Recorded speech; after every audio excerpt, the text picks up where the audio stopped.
We know that 1 pi is equals to 180 degree and 2 pi is equals to 360 degree. If we are given an angle in the form of degree or in degree, so how I'm going to convert this into radian? I will just multiply this with pi upon 180,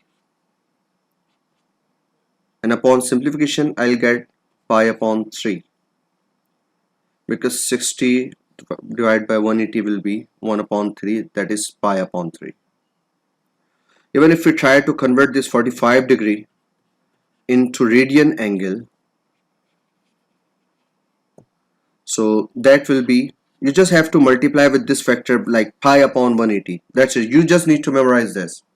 So 45 into pi upon 180 will be pi by 4, because 45 divided by 180 is 1 upon 4, so it's pi upon 4.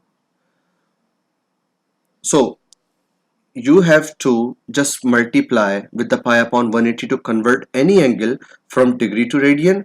Now we'll see here how to convert any angle in which is given to you in radian. You have to convert it into degree. So radian to degree, you just have to do the reverse of it.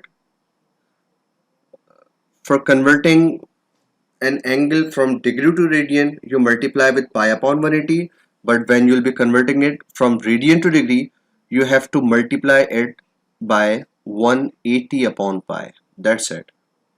So let's take any question. For example,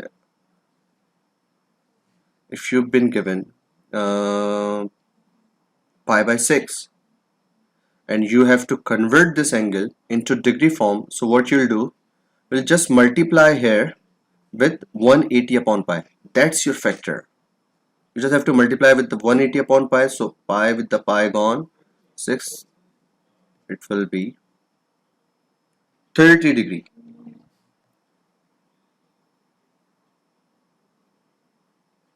So that's how it goes.